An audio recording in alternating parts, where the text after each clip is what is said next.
요한계시록 3장 1절에서 6절 말씀까지 같이 교독하도록 하겠습니다. 사대 교회의 사제에게 편지하라. 하나님의 일곱 영과 일곱 별을 가지신 이가 이르시되 내가 네 행위를 아노니 네가 살았다 하는 이름은 가졌으나 죽은 자로다. 너는 이르여 그 남은 바 죽게 된 것을 묻게하라.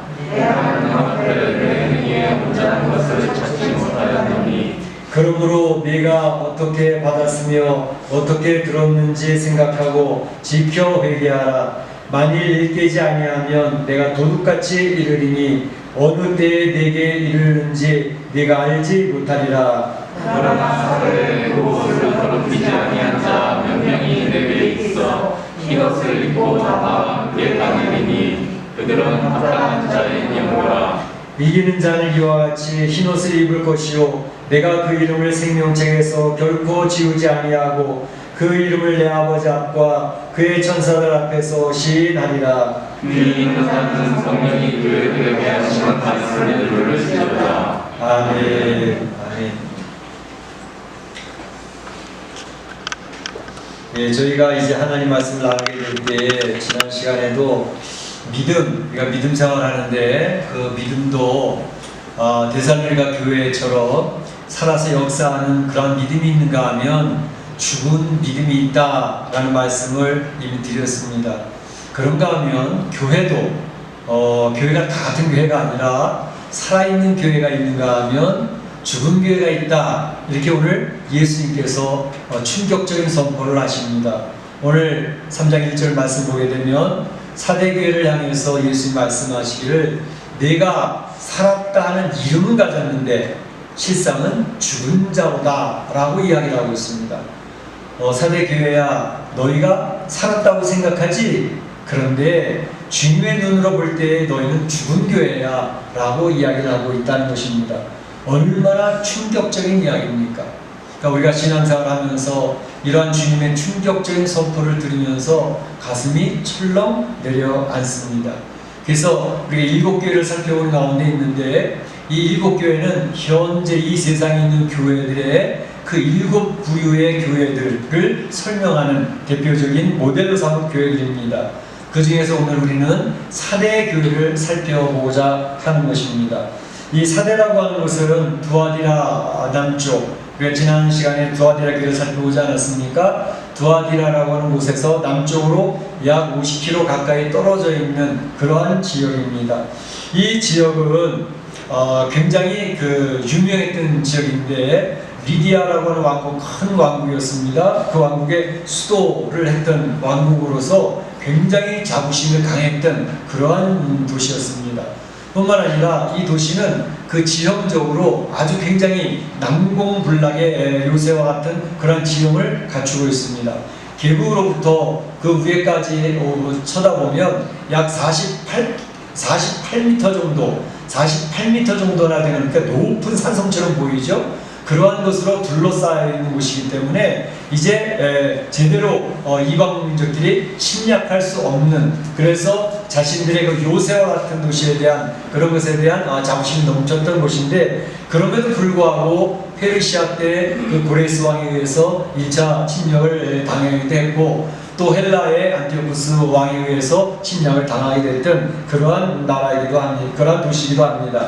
그런데 이곳에 세워진 교회, 이 교회는 특징적인 것이 앞에서 우리가 살펴봤던 교회들은 왜 니골라당이 있지 않았습니까? 발람의 교훈으로 인해서 힘들어하기도 했고, 지난 시간에 봤던 두아디라 교회는 이세벨의 악행으로 인해 가지고 그 교회가 이제 혼돈스러웠던 그런 문제가 있지 않았습니까? 그런 것들, 이 사대교회는 그런 것들이 전혀 없었습니다. 그러니까 이러한 모습 속에서 이제 이 두아디라 교회는 더 번성하고 더 은혜가 충만한 그런 교회가 되어질 것 같았는데, 오히려 반대로 이 사대교회는 굉장히 무기력한 모습으로 힘이 없는, 이 교회라고 할 수 없을 정도로 거의 죽어가는 것 같은 그러한 교회로 보여졌다는 것입니다.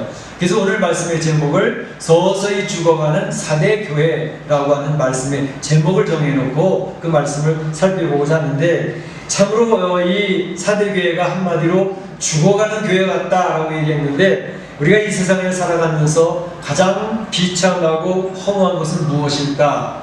무엇일 것 같습니까? 이 세상 살아가면서 허무하다, 비참하다 하는 것은 무엇일까요? 죽음을 맞이할 때입니다. 죽음을 맞이하는 인생을 보게 되면 와, 그 대단했던 분들이, 그 권세자들, 그 능력자들 결국 그분들도 죽는구나 하는 것을 보면서 인생의 허무함과 연약함을 그대로 드러낼 수밖에 없는 거죠. 요즘 시절 같은 경우는 특히 더 그렇습니다. 지금 전 세계적으로 확진자가 몇 명이에요? 확진자가 450만이 되는 것 같아요. 그리고 사망자가 몇 만이에요? 어저께 통계를 보니까 전 세계적으로 31만 명이 이 몇 달 사이에 죽었습니다. 뭐 시간이 걸려서 뭐 5년, 10년, 20년에 걸쳐서 사람이 죽었으면 별 문제가 아니에요. 근데 요 몇 달 사이에 갑작스럽게 전 세계적으로 31만 명의 사람이 죽음을 맞이게 됐습니다. 오늘 지금 이 시간에도 사람들이 병상에서 죽어져 가고 있습니다. 죽음 행렬이 지금 지속되고 있다고 하는 것입니다. 이러한 죽음을 바라보게 될 때에 참으로 얼마나 허무한지 알 수가 없습니다. 이 멕시코에도 그렇지 않습니까? 멕시코도 지금 확진자가 공식적인 통계로 4만 5천 명 된다고 얘기하고 있고 또 사망자가 5천 명 된다 이렇게 이야기하고 있습니다. 뭐 장례식장이 장례를 제대로 치를 수 없는 상황, 화장터가 하루 종일 풀 가동을 해도 다 처리할 수가 없어가지고 이틀, 3일 기다렸다가 이제 장례를 치르고 화장을 해야 되는 그런 상황까지 왔다고 하니까 이게 얼마나 큰 공포고 두려움입니까? 그래서 이 죽음이라고 하는 것은 참으로 사람이 마지막 우리 인생의 본질을 파악하게 하는 것이 이 죽음을 맞닥뜨릴 때입니다. 그래서 우리가 이 세상 살아갈 때는 잘 몰랐는데 바로 내 앞에 죽음이 왔다, 우리 가족 안에 죽음이 찾아왔다 하는 것을 맞닥뜨리게 될 때에 우리는 우리 인생이 다시 한번 관조하게 되어지고 철학자가 되어지는 것을 볼 수가 있습니다. 그런데 사실은 이 죽음이라는 것은 한순간 뭐 2, 3일 내에 그냥 세상을 떠나게 되는, 운명하게 되는 그런 것이기 때문에 또 금세 잊혀지기도 해요. 그런데 그것보다 더 힘든 내용이 있습니다. 그것이 더 힘든 게 무엇일까? 그것은 곧 식물인간이 되어져서 몇 년 동안 죽지도 아니하고 병상에 누워있게 되는 것, 이것처럼 비참한 일이 없습니다. 정말로 비참한 일입니다. 제가 이제 서울의 서영교회에 있을 때에 그곳에서 그런 일을 봤는데 한 40대 여자 집사님이었습니다. 어느 날 갑자기 쓰러졌어요. 쓰러져서 어제 연대 세브란스 병원에 입원을 했는데 깨어나지 못하는 거예요. 뭐 한 달 있으면 깨어나겠지, 몇 달 있으면 깨어나겠지. 근데 그것이 1년이 지나 2년, 3년까지 지나는 그런 모습을 보면서 저희는 이제 목회자니까 늘 신방을 가요. 병원에 신방 가면 그냥 가족들이 눈물을 흘리다고 지쳐가지고 완전히 다 자포자기 하고 있는 그런 상태가 되어져 있어요. 이런 코마 상태가 되어져서 식물인간으로 병상에 누워져 있는 모습, 그것처럼 처참한 일이 없습니다. 오늘 예수님께서 사대교회를 평가할 때 사대교회가 이와 같았다라고 해서 얘기하고 있습니다. 다시 말하면 교회는 교회인데 전혀 교회라는 모습이 드러나지 않는 죽은 자와 같은 서서히 죽어가고 있는 그러한 교회의 모습이었다라고 사대교회를 평가하고 있는 모습을 볼 수가 있습니다. 참으로 이러한 모습을 보면서 우리는 오늘날 이렇게 코로나19로 인해 가지고 교회들이 예배도 제대로 못 드리고 또 교회들이 이제 교회다운 모습이 드러나지도 않고 서서히 힘이 빠져가면서 지쳐가면서 하는 모습을 보게 될 때 하나님, 이 세상에 있는 교회들이 사대교회 같이 되면 어떡하겠습니까? 그런 생각이 들더라고요. 이게 뭐 교회 하나 무너지는 거는 어렵지 않게 되어지겠구나. 정말 각 교회들이 지금 뭐 그나마 큰 교회들은 나름 유지하고 또 이제 여러 가지를 통해서 겨우겨우 명맥을 유지하고 있지만 정말로 뭐 몇십 명 모이는 몇십 명 안 되는 그런 교회들은요 거의 문을 닫다시피 되어지고 교회가 없어지다시피 되어지고 있습니다. 정말로 안타까운 실정이 아닐 수가 없습니다. 그래서 이 사대교회를 보면서 사대교회가 남의 교회의 일이 아니라 곧 우리의 문제가 될 수도 있겠다라는 생각을 해볼 필요가 있다는 것이죠. 오늘 사대교회가 죽어가게 되어졌던 원인을 성경에서는 이야기하고 있습니다. 크게 세 가지를 볼 수가 있는데, 첫째는 과거에 집착하는 모습, 두 번째로는 현실에 안주하는 모습, 세 번째는 미래 비전을 잃어버리는 모습, 이런 모습들에서 나타나고 있다는 것을 이야기하고 있습니다. 다시 말하면 이 사대라고 하는 지역은 지금 설명드렸던 것처럼 굉장히 문화가 찬란했던 곳입니다. 대형 체육관들이 있었고 또 큰 신전들이 있었고 굉장히 부유했던 그러한 도시로서 찬란한 영광을 가지고 있었던 그러한 도시였기 때문에 바로 이 사대에 살고 있었던 주민들은 자기 도시에 대한 자부심이 대단히 컸습니다. 그러나 지금 사대교회, 사대라고 하는 지역은 완전히 폐망이 되어져서 주변에는 공동묘지를 가득 차 있는 그러한 도시가 되어져 버려서 그 사대 주민들은 모두가 완전히 자포자기 되어져 있는 그런 모습이고, 그저 이야기 만나서 이야기하는 것은 옛날에 찬란했던 자기네들의 영광을 이야기하는 거죠. 그 리디아 왕국에 우리가 수도가 되어져 가지고 얼마나 주변을 제압을 하고 그렇게 큰 영광이 있었던 그러한 우리의 도시였느냐, 그런데 지금 이게 뭐지? 라고 하면서 과거 이야기를 계속하고 있는 그러한 무기력한 모습으로 나타나고 있습니다. 그런데 이 사대 주민들만 그런 게 아니라 사실은 사대 교회도 그랬던 모습을 보여주고 있다는 것이죠. 사대 교회가 세워졌을 때 사대 교회는 맨 처음에 에베소 교회나 같이 선교하는 일에도 진력했던 교회입니다. 그래서 신앙적으로도 굉장히 열심히 있었던 그러한 교회였지만 이 주변에 있는 모든 이러한 것들에 그냥 매몰이 되어져 버리는 거죠. 그러니까 무기력증이 그들로부터 전염이 되는 거죠. 야, 우리도 마찬가지야. 그러면서 힘이 다 빠져가지고 옛날 얘기만 하는 거죠. 옛날에 선교를 잘했는데, 옛날에는 이 교회가 얼마나 멋있었는데, 옛날에 많은 사람들이 부러워하는 그런 교회였는데, 옛날 얘기, 자꾸 옛날 얘기만 하는 거죠. 나이 든 사람의 특징은 뭐죠? 자기 옛날 얘기만 자꾸 하는 거거든요. 그래서 우리 나이 든 사람들이 늘 말할 때 조심해야 될 것은 자꾸 옛날 얘기를 잘 많이 하고, 옛날에 내가 어땠는데, 나 때는 어땠는데, 요즘에 유행어가 라떼 아닙니까? 나 때는 어땠는데, 나 때는 어땠는데, 그 이야기를 자꾸 하면 내가 나이가 들었다, 내가 노인네가 되어졌다, 이런 얘기가 되는 것입니다. 그런데 바로 이 사대라고 하는 주민들도 그랬지만 사대 교회도 역시 자꾸 옛날 얘기만 하고 있었다는 것입니다. 그러니까 무기력증에 빠진다는 것이죠. 우리가 늘 조심해야 될 것도 바로 그런 부분입니다.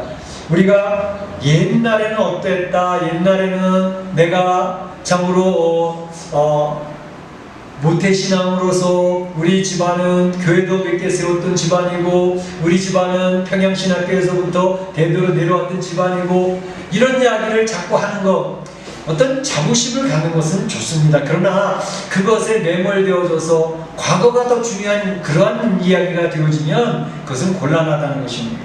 과거보다 중요한 것은 지금 현재라는 것입니다. 지금 현재 너의 신앙의 모습은 어떠하냐? 라는 것을 체크해보는 것이 중요하다는 것이죠.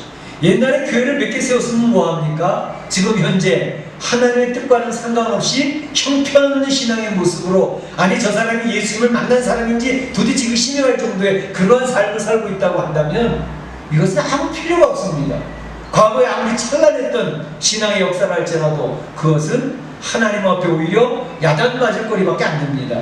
그렇기 때문에 우리가 신앙생활을 할 때 내가 1년 전에 신앙생활 잘했는데 5년 전에 우리 집안이 대단했는데 이야기할 필요가 전혀 없습니다. 지금 현재 나의 신앙의 모습은 어떠하냐? 그 지금 현재성에 대해서 체크하고 점검해 보는 것이 굉장히 중요한 포인트입니다. 그래서 우리가 신앙생활 할 때 하나님 앞에, 하나님 지금 현재 나의 신앙의 모습은 건강합니까? 하는 것을 질문하면서 우리가 주님과 교제하고 주님 앞에 기도하고 하면서 나가야 되겠다는 것입니다.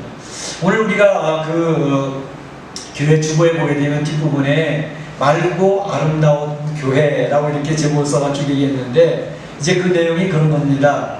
요즘에는 참으로 좋은 교회는 어떤 교회냐, 훌륭한 교회는 어떤 교회냐, 큰 교회는 어떤 교회냐, 성도들이 많이 모이고 헌금이 많고 또 뭐 하는 그런 교회가 큰 교회냐, 뭐 그런 얘기를 쭉 써놨어요. 실제로 중요한 것은 성도들 한 사람 한 사람이 영적인 건강성을 가지고 하나님 앞에 기쁨을 받는, 뭐 사람의 수가 많지 않더라도 그런 성도의 교회 본질을 잘 지키면서 지금 현재 건강하다면 그 교회가 큰 교회가 아니겠느냐 하는 그런 내용이 쓰여져 있는데요. 한번 읽어보시기 바랍니다. 그래서 이제 어제 보니까 한국의 큰 교회 어떤 목사가 그런 얘기를 했더라고요. 이제는 대형 교회니 소형 교회니 그 의미가 별 의미가 없다라고 이야기를 하면서 이제 교회는 매력적인 교회가 되어져야 될 필요성이 있다라는 그런 얘기를 했어요. 교회가 사람 수가 많든 적든 그것과 상관없이 그 교회가 매력이 있는 교회냐 매력이 없는 교회냐라는 것을 이제 하나님 부르신다는 것이죠. 다시 말하면 성도가 그 성도 한 사람 한 사람이 매력이 있는 성도냐 매력이 없는 성도냐 라고 하는 것을 생각해 볼 필요가 있다라는 것을 이야기하고 있습니다. 그 사람의 신앙의 모습을 볼 때 참 끌리는 바가 있어요. 참 존경스러운 그런 마음이 있는 사람이 있어요. 그런 사람의 신앙을 보게 되면 본받고 싶은 사람의 그런 모습이 있어요. 그런 사람은 매력적인 성도입니다. 또 한미 사회, 교포사회에 어떤 선한 영향력을 미치면서 그들이 그 교회 참 괜찮아 라고 한다면 그건 매력적인 교회가 될 수가 있습니다. 그러니까 그런 모습 속에서 우리가 매력적인 교회가 되어야 되고 매력이 있는 성도가 되어질 필요가 있다라는 것입니다. 그런 면에서 우리 성도들은 우리의 믿음을 점검할 필요가 있고 사명감에 충만한 성도가 되어져야 되겠다. 사명감이 있는 성도는 흔들림이 없습니다. 어떤 환경에 의해서 잠깐 놀랄 수는 있지만 사명감으로 무장된 성도들은 그 사명이 주변의 환경에 의해서 흔들리지 않습니다. 그것을 견뎌낼 수 있습니다. 그걸 이겨내고 뜨고 나갈 수 있는 힘이 있는 줄로 믿습니다. 그렇기 때문에 우리 사랑 성도들이 과거를 묻지 마세요. 그 과거를 이야기할 필요가 없습니다. 그 과거는 찬란했던 과거도 마찬가지지만 형편없었던 과거도 역시 마찬가지입니다. 과거에 나는 형편없어서 이야기할 필요도 없고 이야기하지도 않겠지만 과거에 형편 없었으면 어떻습니까? 지금 현재 매력적인 사람으로 바뀌어 있으면 되는 것입니다. 지금 현재 사명감이 충만한 성도로 바뀌어 있으면 되는 것입니다. 그래서 하나님이 보시는 것은 지금 현재 너의 주소는 어떠하냐? 그걸 부를 때에 하나님 지금 현재 영적으로 건강하기를 원합니다. 라고 나아가는 성도들이 되시기를 주의 이름으로 축복합니다. 두 번째는 이 사대교회가 이렇게 무기력한 죽어가는 교회처럼 되어진 것은 현실에 안주했다는 것입니다. 현재 안주했다는 것입니다. 말씀드렸던 것처럼 이 사대교회는 니골라당이 없었어요. 구원파 같은 사람들이 없었어요. 그러니까 교리적으로 자기 합리화시키는 그런 사람들이 없었어요. 뿐만 아니라 발람의 교훈을 따르는 사람도 없었어요. 우상숭배를 하는데 우상숭배를 통해서 자기 이익을 추구하려 그러한 신앙적으로 자기 합리화시키는 그런 신앙도 없었습니다. 뿐만 아니라 이세벨과 같이 교회를 손에 쥐고 흔들려고 하는 자기의 힘을 과시하려고 하는 그렇게 악행을 저지르는 이세벨과 같은 그런 사람들도 없었습니다. 그러니까 교회는 편안해 보이지 않습니까? 편안해 보이는데 바로 이러한 곳에 있어서 그들은 그냥 안주해버렸다는 것입니다. 그래서 예수님께서 너희가 살았다 라고 하는 이름을 가지고 있는 것 같은데 실상은 죽은 자야. 전혀 교회의 본질적인 모습이 나타나지 않고 있어 라고 이야기를 하는 것입니다. 이름뿐인 교회, 예배를 드려요. 주일마다 예배를 드려요. 나와서 헌금도 합니다. 찬송도 합니다. 기도 순서도 있습니다. 축도도 합니다. 그러니까 예배의 절차가 다 포함되어 있어요. 그런데 그 예배에 생동력이 없어요. 그 예배에 하나님의 임재와 하나님의 영광이 드러나지를 않아요. 사람들끼리 모여서 교제하는 교제의 장처럼 되어져버리고 말았습니다. 그러니까 예수님께서 그 초대교회의 그 성전에 오셔서 상을 뒤집어 엎고 이제 비둘기장을 무너뜨리면서 분노하셨던 공의로운 분노를 드러나셨던 이유는 무엇입니까? 그들이 제사를 드리고 있어요. 그들이 예배를 드리고 있어요. 그런데 하나님이 기뻐하시는 예배가 아니었다는 것을 이야기하고 있는 것을 볼 수가 있습니다. 그래서 사도 바울도 그런 얘기를 했습니다. 디모데후서 3장 5절에 경건의 모양은 있으나 경건의 능력은 부인하는 자니. 그러니까 예배드리는 종교생활을 하고 있어요. 그게 종교생활일 뿐이에요. 신앙생활이 아니라 종교생활을 하는 것이죠. 주님과의 교제가 이루어지지 않고 있습니다. 그냥 예배 형식에 따라가고 있는 것 뿐입니다. 그러니까 이러한 예배는 바로 생명이 없기 때문에 그러한 것에 대해서 깨달음이 있어야 되고 그것에 대해서 위기감을 느껴야 되는데 사실은 그렇게 그냥 되는 대로 한 주간 한 주간 그냥 가서 예배드리면 나 신앙생활 하는 거지 라고 하는 것에 만족하면서 바로 그것이 위기인 것을 전혀 알지를 못하고 있었다고 하는 것입니다. 이게 가장 큰 문제는 지금 이게 서서히 죽어가고 있는데도 불구하고 죽어가는지를 못하고 그걸 인식하지 못하는 그 자체가 문제입니다. 만약 위기를 만났을 때 이거 위기구나, 이거 내가 지금 잠깐 죽겠구나, 나의 혈압 때문에, 나의 당뇨 때문에 내가 건강 관리를 잘 안 하면 내가 죽을 수도 있겠다 라는 위기의식을 가지면 건강 관리를 하지 않습니까? 그건 마찬가지입니다. 교회가 어떤 위기를 만나고 있을 때에 어떤 문제를 인식하고 있을 때에는 그 문제를 해결하기 위해서 이러한 생각도 하고 저러한 일들도 해보고 하면서 그 위기를 벗어나기 위해서 애를 쓰게 되는데, 위기가 위기인 줄 모르게 되어지면 그것은 끝나는 것입니다. 요즘에 그런 이야기를 많이 이야기하지 않았습니까?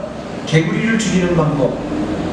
개구리를 죽이는데 펄펄 끓는 물에다가 개구리를 집어넣으면 그 개구리는 바로 튀어나온다는 거예요. 왜? 뜨거우니까 죽을까봐 바로 튀어나오는 거죠. 그런데 그 비켜 안에다가 찬물에다가 개구리를 집어넣었어요. 그리고 서서히 온도를 높여가는 거예요. 엄청난 온도가 올라가는데도 서서히 온도가 올라가니까 이 개구리는 자기가 그 뜨거운 것을 인지하지 못하는 거예요. 그래서 결국은 그 뜨거운 물 속에서 죽게 된다는 것입니다. 이것과 비슷합니다. 교회도 하나님의 은혜가 임하고 하나님의 말씀이 임하고 주의 영광이 드러나고 주의 임재가 드러나고 하면서 그 충만한 그런 생명력이 넘치는 교회가 되어지면 성도들이 생명이 살아납니다.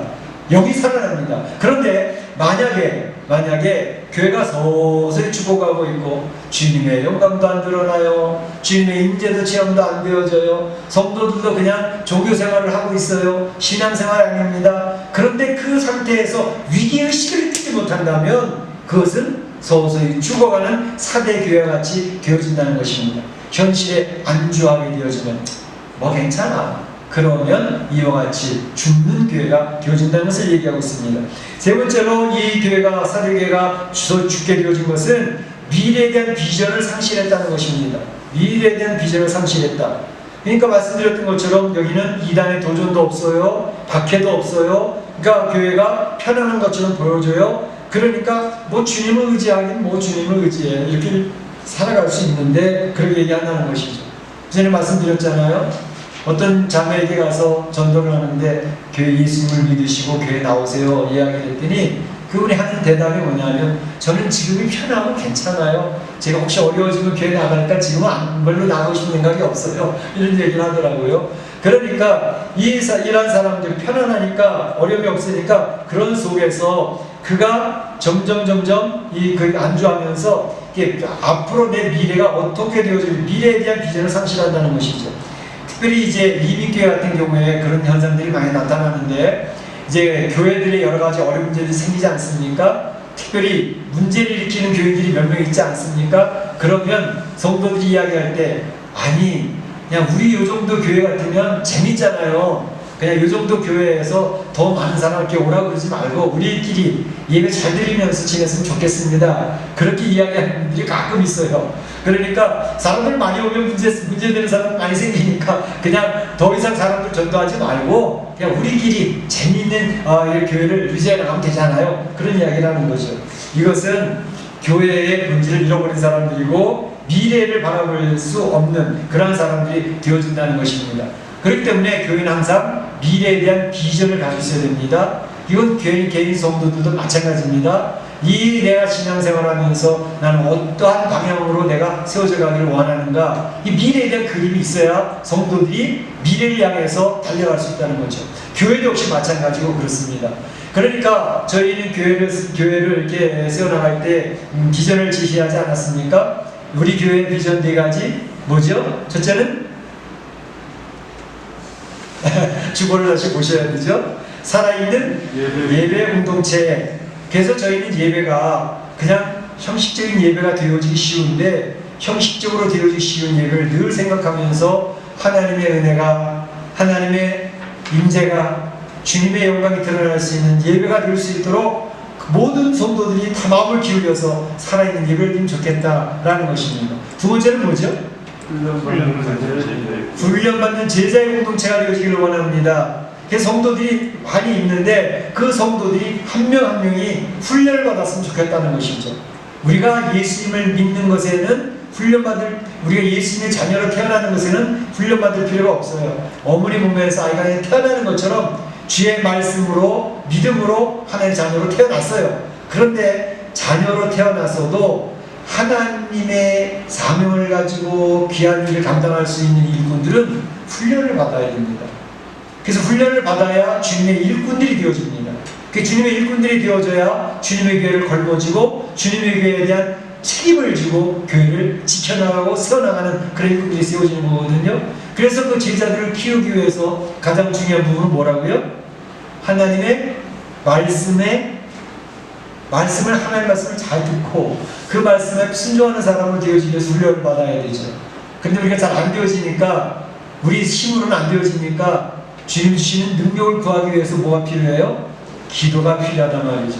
그래서 말씀 앞에 훈련받고 말씀에 순종하는 사람이 되기 위해서 기도하면서 주의 성령의 능력을 더입어서 하나님의 사람으로 세워져가는 훈련이 반드시 필요하다는 것입니다. 그 훈련받은 성도들이 그 교회를 지켜나가는 사람들이 됩니다. 그 교회를 걸머쥐고 희생을 감당하고 그 교회를 섬기는 그런 사람들로 세워지게 되는 거죠. 그런 비전을 갖고 있는 것입니다. 세 번째는 뭐죠? 예수님을 닮은 섬김의 공동체. 그래서 예수님을 믿는다는 것은 예수님을 닮아가는 사람으로 변화되어지는 것을 의미합니다. 그게 최종적인 우리의 모습이에요. 그러니까 예수님을 믿으면서 내가 5년 전보다 지금이 어떻게 달라졌나? 지금보다 앞으로 5년 후는 어떻게 달라질까? 라고 그림이 있어야 됩니다. 그래서 예수님을 닮아가는 모습이에요. 생각이 예수님처럼, 또 행동이 예수님처럼, 그런 가치관이 예수님처럼, 사명이 예수님처럼 바뀌어져가는 모습 속에서 우리는 그런 미래의 꿈을 꾸고 미래는 비전을 가지고 우리 교회가 초점을 가지고 있는 것입니다. 네 번째는 뭐죠? 잃어버린 영혼을 찾는 선교의 공동체. 그래서 우리 교회가 멕시코에 세워진 이유는 분명합니다. 왜 하나님께서 서울 한복판에, 물론 여러 교회들이 있지만 우리 멕시코 아닌 장로교회를 이 멕시코 시티에다 세워주셨을까? 이거는 멕시코 시티를 향한, 멕시코인들을 향한 비전을 하나님이 이미 사명을 주신 것입니다. 그러니까 이 멕시칸들에게 주의 복음을 증거할 수 있는 길을 열어라. 그들이 그 한 영혼 한 영혼에게 주의 복음을 증거해라. 라고 하는 사명이 이미 부여된 것입니다. 그렇기 때문에 그 이 멕시칸들에게, 또 우리 교포사회에 실망하고 절망하는 사람들에게 주의 복음을 소개할 수 있는 교회 역할을 감당해야 되는 것이죠. 이것이 우리 교회의 비전입니다. 그래서 이 꿈을 꾸고 우리 성도들이 같이 큰 꿈을 꾸면서 우리 교회에 나아가게 되면 하나님 힘을 실어주신다고, 하나님께서 능력을 부어주실 줄로 믿습니다. 비전을 잃어버리면 교회도 죽고 성도도 죽고 꿈이 없는 사람은 미래를 향해서 갈 수가 없습니다.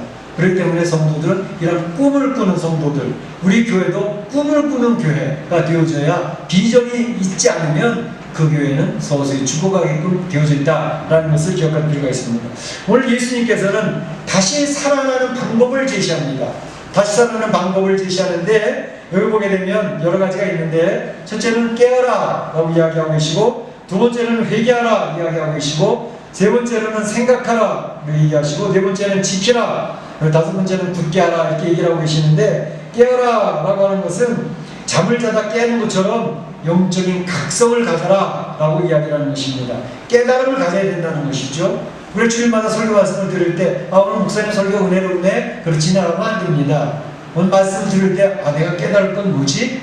영적으로 각성할 건 뭐지? 라고 각성할 필요가 있습니다. 그래야 영적인 각성이 이루어져야 우리가 살아있는 교회로 회복되어질 수가 있다라고 하는 것입니다. 역사와 전통을 자랑하면서 생명력을 상실해버리면 우리는 사대교회처럼 무기력한 교회로 바뀌어져 버릴 수밖에 없습니다. 특별히 깨어야 될 이유를 얘기하시는데, 우리 주님께서 도적같이 갑자기 오실 수 있으니까 깨어 있어야 된다는 것을 이야기하고 있습니다. 예수님께서 이야기하실 때 겨울 때에 예수 재림하지 않도록 기도해라 이런 얘기를 하셨죠? 왜? 겨울에는 도망갈 수가 없어요. 그렇죠? 그러니까 이렇게 신앙생활을 잘하고 있을 때 예수님 오시면 우리가 누구든지 하나님 감사합니다. 예수님 제대로 되지 않을 때, 내가 기도도 제대로 못하고 있고 말씀 묵상도 제대로 못하고 있고 교회 축성도 제대로 못하고 있을 때 예수님 오시면 부끄러워서 어떻게 저 앞에 나가느냐 이거죠. 그렇기 때문에 늘 깨어있는 그러한 모습으로 준비하고 있어야 되겠다라는 것을 이야기하고 있는 것입니다. 회개하라는 것은 바로 영적 각성이 일어나면 회개하게 되어져 있습니다. 회개하면서 우리가 하나님 앞에 잘못했습니다. 제가 나태했습니다. 우리가 하나님을 중심으로 살지 않고 내 중심으로 살았습니다. 라고 회개할 때 하나님께서 기뻐하는 그런 사람을 세워줄 수 있다는 것이죠. 에스겔서 18장 30절에도 돌이켜 회개하고 모든 죄에서 돌아서라. 모든 죄악을 버리고 마음과 영을 새롭게 할지어다 라고 회개를 촉구하는 것을 볼 수가 있습니다. 또 생각하라 그러셨는데, 생각한다고 하는 것은 히브리서 3장 1절에 형제들아 믿음의 사도가 되시며 대제사장이신 예수를 깊이 생각하라 이렇게 말씀하십니다. 우리가 예수를 깊이 생각하는 게 굉장히 중요합니다. 첫사랑을 생각하는 게 굉장히 중요합니다. 처음 만났을 때 그 감격을 다시 기억하는 것이 굉장히 중요합니다. 순수한 감격과 열정을 기억하고 한 은혜를 다시금 회복하는 것이 굉장히 중요합니다. 가정에서 이제 부부 싸움을 많이 할 때는 주로 언제죠? 권태기가 올 때 아닙니까? 권태기가 오면 부부간에 말 한마디 한마디가 날카롭게 날아갑니다. 꽂히는 살과 같이 얼마나 가슴을 아프게 찌르는 공격적인 말이 되는지 알 수가 없습니다. 연애할 때에는 세수하는 것도 예쁘고 밥 먹는 것도 예쁘고 다 예뻤는데 이제 권태기가 오면 다 흉해 보이는 것이죠. 그런데 그 권태기를 회복할 수 있는 비결은 뭘까요? 연애할 때, 첫사랑할 때 그때 너무너무 예뻤던 그때 모습을 기억해내면 그 권태기를 잘 이겨나갈 수 있다는 것이 비결 아니겠습니까? 마찬가지입니다. 신앙생활도 우리의 마음에 서서히 이렇게 무너질 때가 있습니다. 신앙생활이 아주 지금 나태해질 때가 있습니다. 그럴 때 기억할 것은 예수님을 깊이 생각하는 것입니다. 누가 나를 위해서 생명을 끊어주겠습니까? 우리 아버지가, 우리 어머니가 나를 위해서 혹시 생명을 끊을지 모르겠습니다. 그러나 자식을 위해서 생명을 끊는 부모도 쉽지 않습니다. 그런데 바로 예수님은 나를 위해서 생명을 끊어주시지 않았습니까? 그렇게 나를 위해서 살아간다고 선포하시지 않았습니까? 그 예수님을 생각하라는 것입니다. 지키라 그랬습니다. 믿음을 지키라는 것입니다. 수호해야 될 신앙의 모습을 지켜야 되는 것입니다. 사대시가 천연 요새가 멸망할 때의 모습이 뭐냐면 지키지 못했기 때문에 멸망했습니다. 그러니까 페르시아 고레스 왕이 들어와서 그 사대성을 포위를 했는데 45m나 높은 난공불락의 요새예요. 어디로 들어가야 될지 알지 못했습니다. 그런데 그때 파수를 하고 있던 그 군사 한 명이 아마 졸다가 투구를 떨어뜨렸어요. 그 투구를 떨어뜨렸는데 그 투구를 집으러가기 위해서 비밀 구멍으로 내려와서 투구를 집어가지고 올라가는 것을 상대편의 군사가 그걸 봤어요. 아, 저리로 가면 비밀 구멍이 있겠구나. 그래가지고 난공불락의 요새를 그 군사가 내려왔던 비밀 구멍을 통해 들어가서 그 난공불락의 성을 점령을 하게 됐던 것이거든요. 똑같습니다. 우리가 교회를 건강하게 지키는데 건강하게 지키는 파수꾼들이 졸다가 바로 지키지 못하면 교회가 무너진다는 것입니다. 이 사대교회가 무너졌던 것은 바로 그들의 믿음을 지키지 못했기 때문에 넘어지게 됐다는 것을 이야기하고 있습니다. 그래서 바로 예수님께서는 너희들의 믿음을 굳게 하라 라고 이야기를 하시는데, 여기 보게 되면 사대교회가 지금 무너져가고 있고 죽어가고 있는 모습이 있었지만 예수님이 지적한 것이 있습니다. 너희들 중에 그 옷을 더럽히지 아니한 몇 명이 있었다라고 이야기합니다. 옷을 더럽히지 아니한 몇 명의 성도들, 그 교회에 남은 자들이 있었다는 것이죠. 옷을 더럽히지 않았다는 말은 그 사대의 사람들과 동화되지 아니하고 세속화되지 아니하고 믿음을 끝까지 지키는 몇 사람들이 있었다는 것입니다. 그 사람들, 그들이 교회를 굳게 지켜라 라는 것을 이야기하고 있습니다. 그러면 결코 그 사대교회가 죽은 교회가 되지 않을 것이다 라고 이야기를 하고 있는 것을 볼 수 있습니다. 이렇게 예수님께서 그들이 회복되어질 수 있는 5가지 내용을 이야기하시고 난 뒤에 약속의 말씀을 선포하십니다. 약속의 말씀은 3가지입니다. 첫째는 그렇게 하면 너희들이 회복되어지면 흰옷을 입게 될 것이요, 두 번째로 너희들이 회복되어지면 생명체에서 그 이름을 흐리지 아니할 것이요. 세 번째로 너희들이 회복되어지면 하나님 아버지 내 아버지 앞에서 너희들의 이름을 시인하리라 라고 이야기를 하고 있는 것입니다. 그러니까 흰옷을 입는다는 것은, 흰옷이라는 것은 생명과 승리와 영광을 상징합니다. 죽어가던 사대교회가 주의 말씀을 붙들고 결단하고 다시 일어나면 흰옷을 입게 된다는 것입니다. 생명을 얻게 된다는 것입니다. 그리고 생명체에서 그 이름이 흐려지지 않을 것이다 라는 것입니다. 이름이 기록되어져 있는 생명체 흐려지지 않는다고 했습니다. 세 번째로는 너희가 나를 시인하고 나를 붙들고 나를 의지하고 그 위기를 어려움을 이겨내고 있으니 나도 너희를 내 아버지 앞에서 그 이름을 시인할 것이다 라고 선언하고 있습니다. 얼마나 귀중한 축복의 약속의 말씀입니까? 오늘 사랑하는 성도들이 어려운 때를 만나고 있습니다. 신앙을 지켜야 힘든 때를 만나고 있습니다. 성도들도 너무너무 힘듭니다. 뿐만 아니라 교회들도 지금 너무 힘듭니다. 문 닫는 교회가 지금 무지수입니다. 그런데 이렇게 죽어가는 사대교회처럼 되지 아니하고 오늘 예수님이 권면하셨던 말씀을 기억을 하고 하나님 약속 말씀을 바라보고 미래의 비전을 가지고 현실에 만족하지 아니하고 과거를 이야기하지 아니하면서 승리하는 여러 성도들이 되시기를 주님의 이름으로 축원합니다. 축복합니다. 네, 다 같이 한번 기도하겠습니다. 오늘 주신 말씀을 붙들고 하나님 앞에 기도하기를 원합니다. 내 마음에 자리 잡은 말씀이 있습니까? 내 마음에 결단하는 내용이 있습니까? 그 한 가지를 놓고 하나님 앞에 기도하시길 바랍니다. 기도합니다. 아버지 하나님 감사합니다. 주님께서 오늘 사대교회를 살펴보게 주셨습니다. 사대교회 서서히 죽어가는 교회와 같다고 주님이 평가해 주셨습니다. 살았다는 의미를 가졌다고 너희의 산 줄로 생각하고 있지만 실상은 죽은 교회가 되어져간다고 이야기하고 있습니다. 아버지 하나님 과거의 영광을 이야기하며 죽어가고 있었습니다. 현실이 안 되어 죽어가고 있었습니다. 아버지 하나님 미래의 비전이 없어 죽어가고 있었습니다. 주님께서 이야기하신 5가지의 내용이 있습니다. 깨어나게 해주시고 영적 강성을 갖게 하시고 회개하며 주 앞에 설 수 있게 해주시고 한 주님을 예수님을 생각하며 일어날 수 있게 하시고 믿음을 지킬 수 있게 하시고 장로 살아있는 자들이 그 믿음을 굳게 지켜서 승리할 수 있게 하여 주시옵소서. 예수님의 이름으로 기도합니다.